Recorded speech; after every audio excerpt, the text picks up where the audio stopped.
Crazy Legs Conti, Coleman's Bar and Grill, special edition of Nibble. Why Nibble? Because a bite is too little, dinner is too much. A nibble is just right. This is March 19th, which for the Irish is known as, I'm still hungover from St. Patrick's Day, but for the Italians, St. Joseph's Day. Who was St. Joseph, you might ask?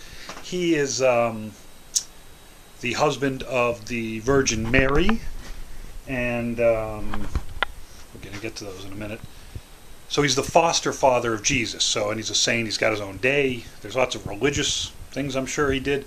But I, in the secular world, know him because of this, which are the St. Joseph's Day pastries. I guess one of the things he did was he promised some people in Italy during a drought that he'd make it rain, and they said they'd have a feast. If it did rain, it rained. And they had a feast. And they served zeppoli, which traditionally you'll see it at fairs and things, which is just a fried dough ball doused in powdered sugar. But you can have a zeppoli that is filled with either custard or cannoli cream. These are both St. Joseph's Day pastries. This is the zeppoli. This is the svingy, I believe it's known as. And they absolutely not only look wonderful, are incredibly fresh, but they smell. There's just this great aroma. I'm generally more partial to cannoli cream, so I'm going to start there. I might have to get the knife that I used to cut the box open here. But thank you, St. Joseph. Looks like there's some chocolate chips in there for this amazing pastry and a day. I get that nice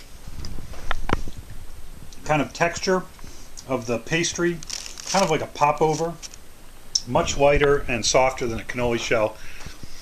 But that inside is that sweetness and goodness that comes from the ricotta and the sugar, maybe a little nutmeg.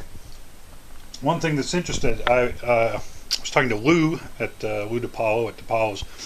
He said the best cannolis, or cannolo, that's a singular, is made with sheep's milk. And if you go out to deep Brooklyn, like Villa Bate, you should ask for the sheep's milk version. This is the custard-filled, a little more substantial crust.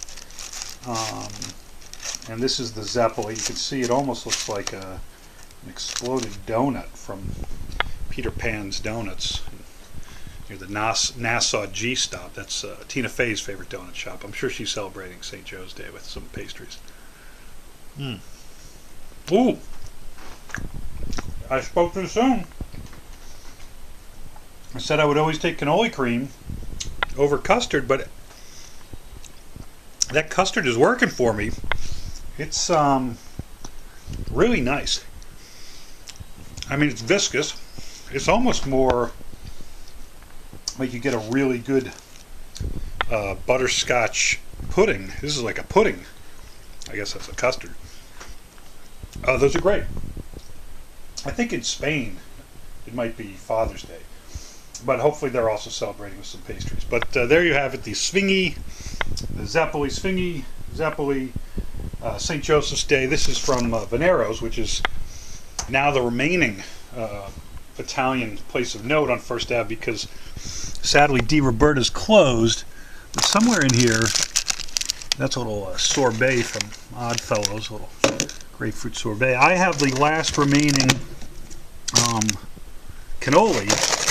Just going to show this. I promised it to the Museum of Food and Drink, but I don't know if you can read that, but there it is. Di Roberta's last cannoli from 12/2/2014. So we're already in 2015. Gotta put my roommate's Ben & Jerry's back. Don't tell him it fell on the floor. So there you have it. I love a good cannoli, but it's St. Joseph's Day, and I am always pastry appropriate when it comes to holidays. Crazy Legs Conti. Oh, I forgot to admit I'm wearing a side zipper H&M. I'm going all side zipper because it's so much more slimming. It allows for expansion. But that's it. That's enough plugs. Gorn Brothers hat. There it is, St. Joseph's Day. We'll see you soon. For Nibble, I'm Crazy Legs Conti.